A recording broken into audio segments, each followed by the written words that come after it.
Alright, back again with the layout update. I obviously haven't done one in a little while, so I've got lots done in the meanwhile. I have a few major changes to the layout. I have a couple new cars, well, a lot of new cars, and I have a couple new buildings, which I will show you in a later video. But first off, the biggest thing that has happened is this double main line.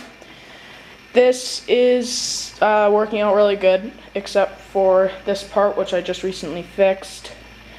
Right here was the cars were bumping and derailing, so the turnouts, obviously, I have to have them spaced out a little bit because these used to be back to back, these two switches right here.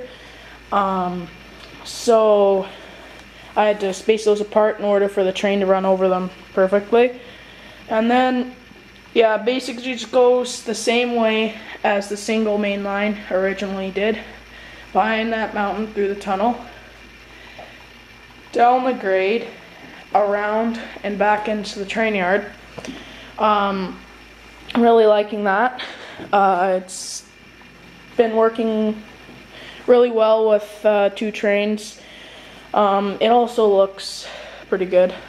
So, moving on to the new cars. I have quite a few of them, but the biggest, or one of the biggest sets are this pack of well cars.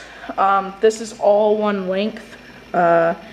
They link car between car without couplers. The one problem I have with these cars is they're really light. So one way you can put weight in them is buying these box cars, or box containers. You can see that this black part comes out, so you can put weights in those and it'll weigh the car down quite a bit. But right now I just have little tire weights in them. The hobby stores usually sell them, at least the one I go to does. But these work good. I like the car, lots of detail and so forth. This one, a BC Rail 80-foot center beam flat car. That's by Walthers. And then I picked up this wood load at the hobby store as well, so it looked like it was loaded and ready to go. Oh yeah, and this is Athearn, this one. And then this is Walthers. It's a bulkhead flat car, 50 foot. That one's good.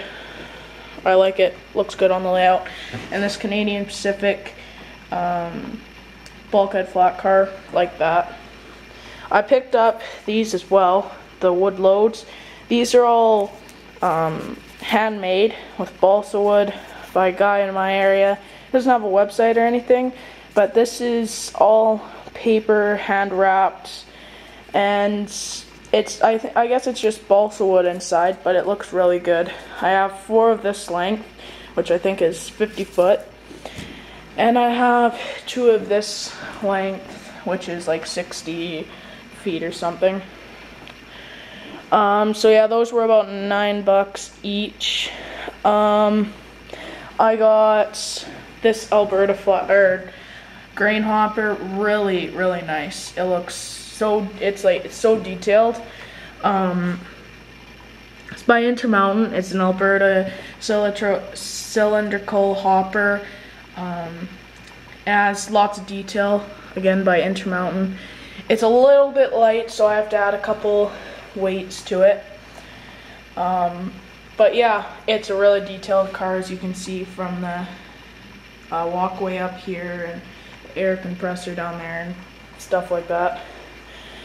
Another one is the 6-pack of Walthers Milwaukee Road coal hoppers.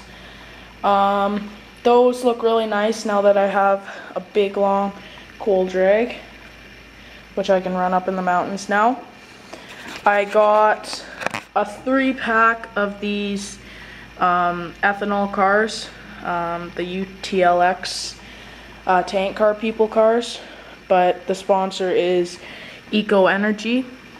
This is their Eco Energy sponsor, and then this is just their regular car. So that looks really good. Few new buildings is this fire hall. The fire hall didn't come with the fire trucks. I bought those a month or so ago, and I got this housing apartment which goes kind of along the lines of with that one on a Main Street scene. This is the setup for right there.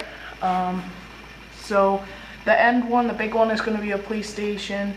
There is like a little town hall with the green tower, a cafe, and then this corner piece. And then there's a building ready for lease, which is the far one, and a hardware store. And then right beside it's going to be a housing apartment, but a truck has to get through there to the back of the town hall, so I'm going to leave a space there. Fire hall somewhere in this little space here. Bank in that area. So I have a couple buildings to kind of complete a scene. I think that's going to be my basic scene for right now.